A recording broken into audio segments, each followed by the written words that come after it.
Un buen día para todos. Esta es la segunda entrega de la serie Creativos Conscientes, contenido de altísimo valor para la plataforma Nana Digital Innovación Educativa. Hoy de nuevo con un invitado que me complace mucho tener en sala, Brian Arias Martínez. Gracias por estar, gracias por acoger esta invitación. Vamos a hablar particularmente de un tema asociado a innovación centrada en humanos. ¿Qué es eso? ¿Cómo se come? ¿Cómo lo digerimos? Es parte de lo que vamos a decantar en esta sesión. También hablaremos de innovación, creatividad, innovación abierta. Mi misión hoy es permitirte llevar esos conceptos desde el concepto a la práctica y particularmente anclarlo a un proceso de enfoque educativo STEAM.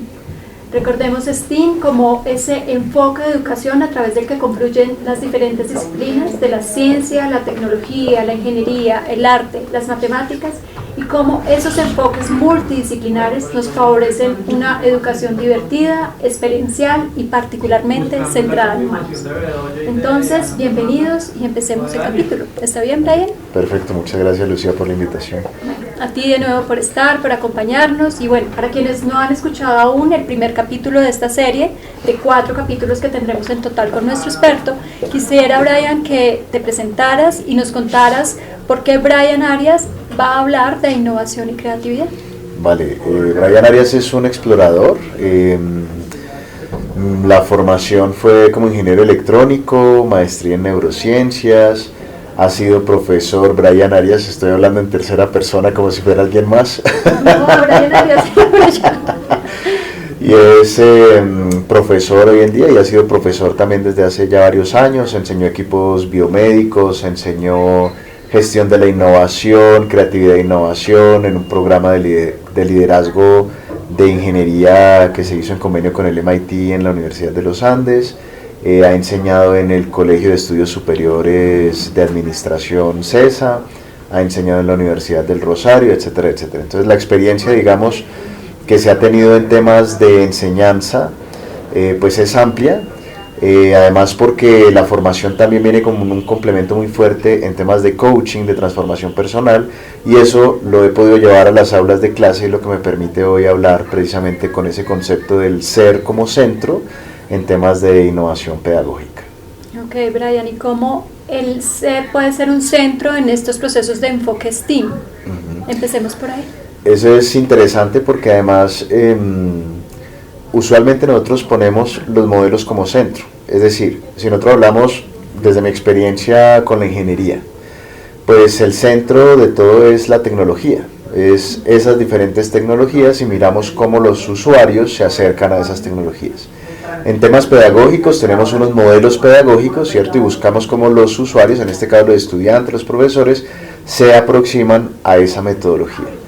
Lo que estamos invitando en esta charla que tenemos hoy es cómo ponemos al usuario de centro, y más bien miramos cómo la pedagogía, los modelos, los ponemos en torno a esos usuarios, entendiendo por tanto cuáles son las necesidades de esos usuarios.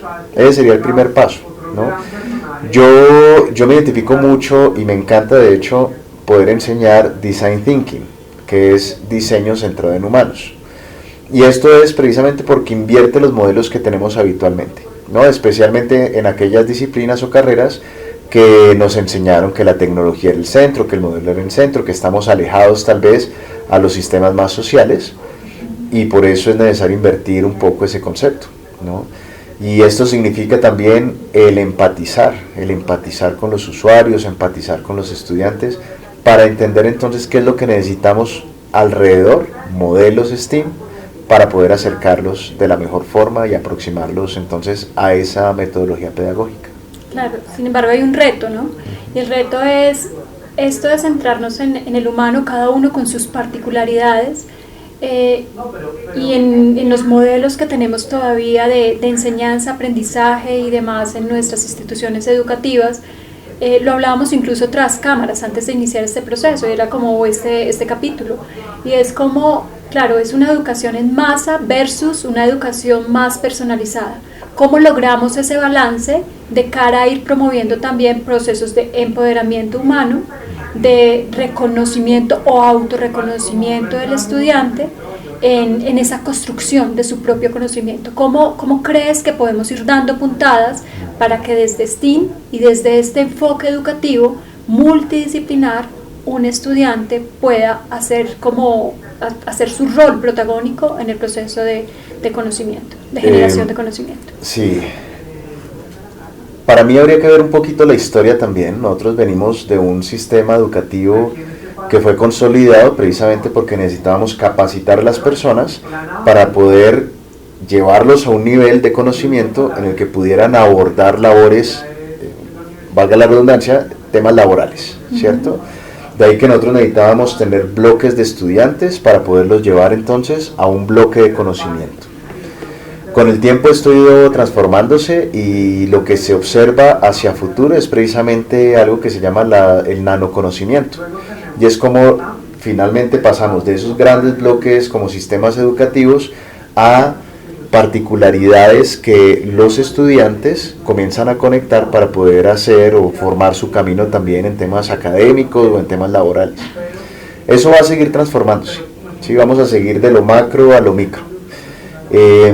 Nosotros en este momento estamos en un punto intermedio y es ahí donde tenemos que balancear finalmente, bueno, ¿cómo hacemos? Porque toda la población que yo tengo no es homogénea, no tienen la misma base de conocimiento, no tienen el mismo esquema de pensamientos, no tienen la misma formación y es necesario entonces ver qué necesito yo moldear, ser flexible como docente en ese diseño de experiencias, como le decíamos también la vez pasada, y es si yo voy a formar este esquema de trabajo, porque somos nosotros los profesores quienes moldean, quienes dicen esto es lo que necesitamos que ellos aprendan y esta es la forma en que van a aprender, pues como un todo, ¿cierto? Como bloque de esos estudiantes que en ocasiones pueden ser 10 estudiantes, 20 estudiantes, 30 o incluso un poco más, pues es ver las particularidades también de esos estudiantes como usuarios. De pronto lo que vemos es que se hacen pequeños grupos o clústeres, ¿cierto?, de estudiantes que necesitan algo en particular. Es ahí donde ponemos al usuario como centro. Ya no ponemos como un molde en el que tenemos que obligar al estudiante a tener que pasar por el mismo proceso de aprendizaje, sino que tal vez vemos las particularidades y tratamos de acercarnos también a través de esas metodologías a ese grupo de estudiantes para facilitar su aprendizaje. Estaría lejos si menciono entonces que quisiéramos que el estudiante sea también creador y detonante de su propio conocimiento. Sería lo ideal porque al final los estudiantes deberían ser co-creadores de su proceso de aprendizaje y eso nos empodera además, ¿no? Claramente no estamos diciendo que es el estudiante el que debería decir qué quiere aprender, pero sí poder levantar información de cómo es fácil para esa persona aprender. Y algo que hablábamos ahorita, Lucía, y que dijiste acertadamente fue, hay personas que son más kinestésicas, más auditivas, más visuales.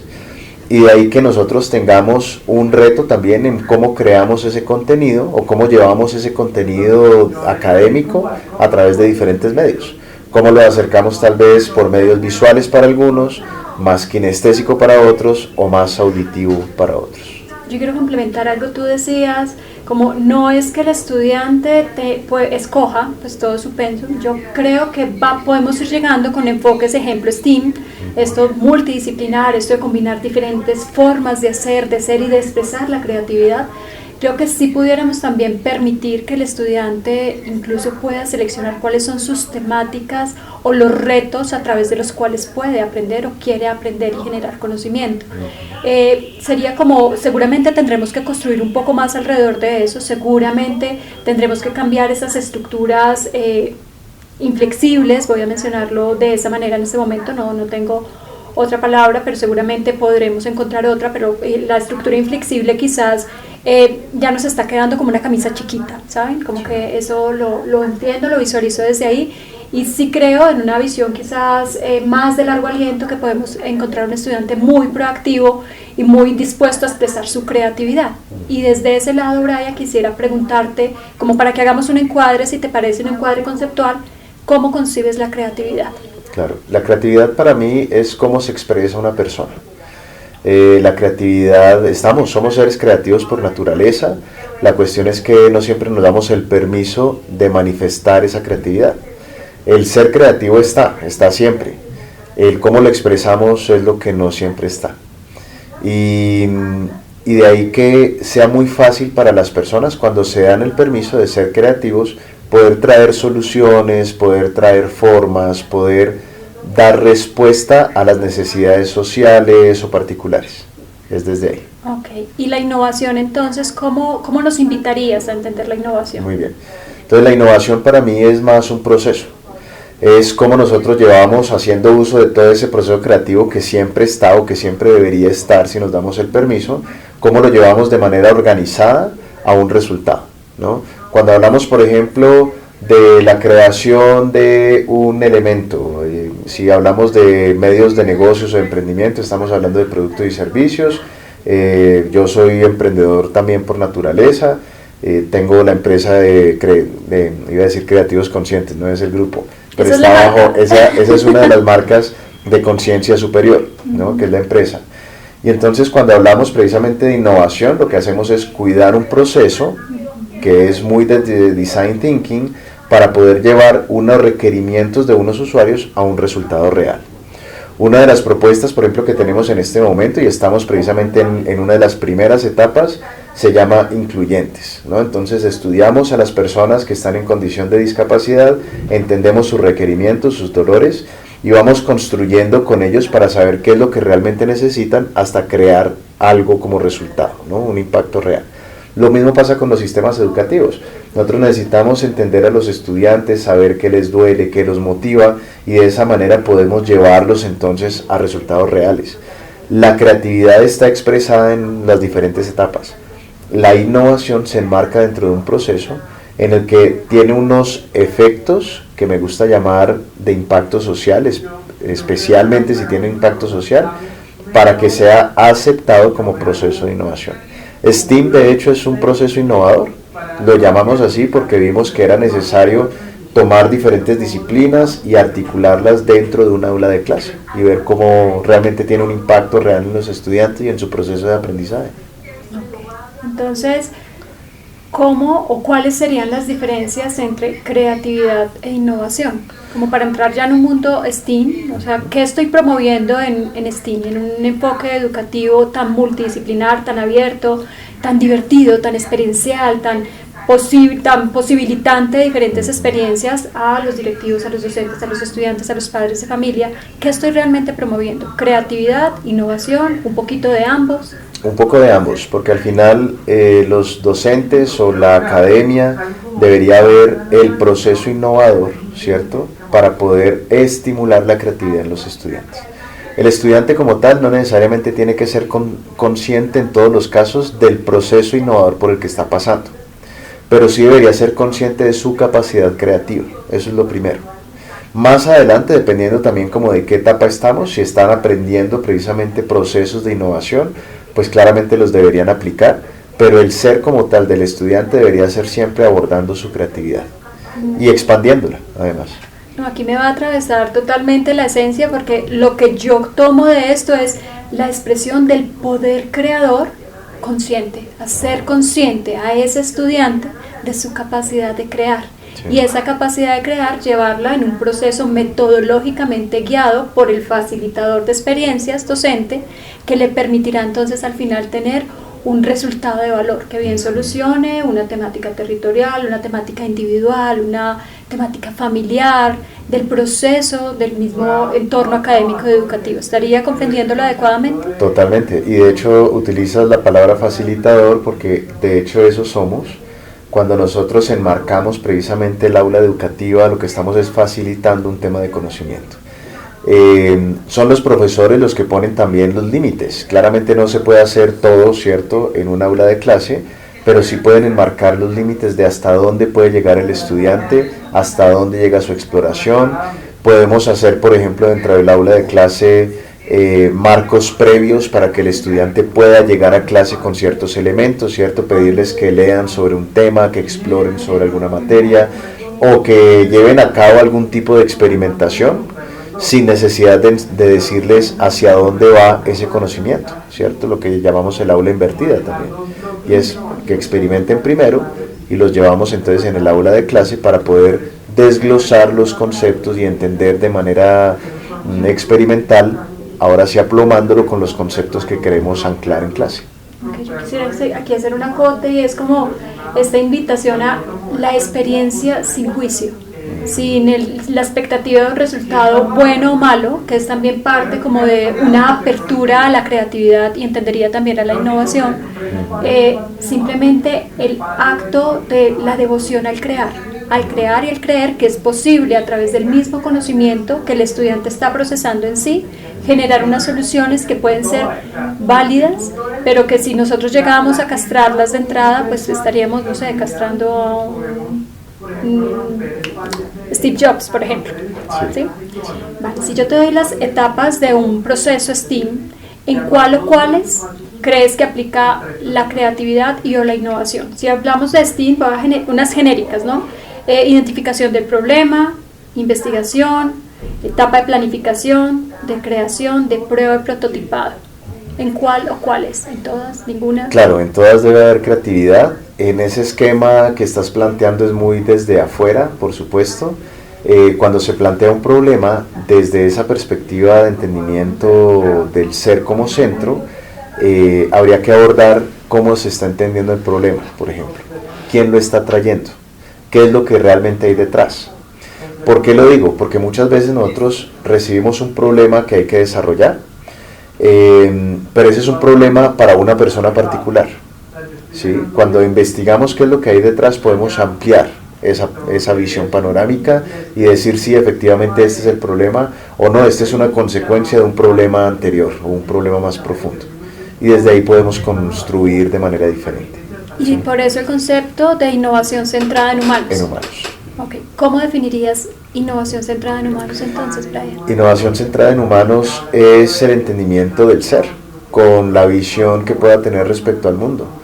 El episodio pasado hablábamos un poco de cómo nosotros construimos la realidad, ¿cierto? Al final eso fue lo que estábamos diciendo, cómo construimos la realidad desde el yo, desde el ser, cómo emocionalmente está conectándose con ese mundo. Si lo vemos desde ahí, pues el centrado en humanos significa el cómo yo entiendo entonces por qué está pasando emocionalmente, conceptualmente, mentalmente esa persona o ese grupo de personas. Si lo entiendo desde ahí, puedo entender sus comportamientos. Si lo entiendo desde ahí, como bien lo decía, sin juicio, puedo llegar a moldear incluso muchos de esos comportamientos para poder expresar o poder modificar muchos de esos comportamientos hacia algo que sea deseado, entendiendo que eso deseado siempre va a ser con mayor bienestar, salud, independencia económica, etcétera, etcétera, ¿no? Un bienestar general. O sea, las diferentes áreas de la vida. Como coach, recuérdanos cuáles serían las áreas de la vida que podríamos trabajar en un proceso educativo. Vale, en un proceso educativo podemos trabajar, por ejemplo, relacionamiento, ¿cierto? Con padres, si estamos hablando también de un proceso más familiar, con padres, con amigos, estamos hablando de nuestra relación académica, laboral o de crecimiento disciplinar, estamos hablando del yo como espíritu también, de cómo crezco espiritualmente, cómo amplío mi espiritualidad, estamos hablando de salud, estamos hablando de cuerpo. Generalmente ese es como un grueso, digamos, brochazo de lo que podemos explorar. Algunas personas tienen otras interpretaciones porque claramente esto no es algo escrito en piedra ni que haya sido pues plasmado como algo estándar, es solamente una búsqueda general del ser humano. Okay, porque esto es una visión mucho más amplia, no solamente estamos hablando de un proceso educativo per se, sino que estamos hablando de un proceso de vida. Sí. Claro, cuando tú hablas de las diferentes áreas de esa rueda de la vida, voy a permitirme llamarla así, seguramente habrá otros términos más actualizados, pero cómo entendemos que en la academia no solamente estamos generando profesionales laborales, sino estamos permitiendo el desarrollo del ser. Y estos enfoques educativos, multidisciplinarios, abiertos, experienciales, con contexto, lo permiten. Por eso creo que hay un gusto particular en estas nuevas dinámicas o enfoques de educación que están llegando a los territorios y particularmente a un territorio, a un país como Colombia, en Cauca en particular. Tú lo sientes en el corazón, eres caucano de nacimiento. Entonces, como me complace mucho escuchar también cómo los territorios van generando este tipo de desarrollos y cómo tú has logrado gestar esta educación desde la innovación, desde el desarrollo, y cómo también estamos hablando de una proyección mucho más amplia, como Diana la cazadora llevando la flecha un poco más allá. Finalmente, si te doy 3 frases, Brian: educación STEAM, innovación y ser humano. Entonces, educación STEAM, innovación, ser humano, ¿cómo los vincularías en una frase? Puede ser una frase larga. El ser humano tiene toda la capacidad creativa para innovar e impactar en todas las áreas de la sociedad a través de esta metodología STEAM, porque al final es la integración de diferentes disciplinas que nos permiten construir sociedad. Para mí podría ser esa la frase de manera creativa. Y muy creativa. Gracias, Brian. Gracias. Entonces, pues hasta aquí este segundo capítulo, esta segunda entrega.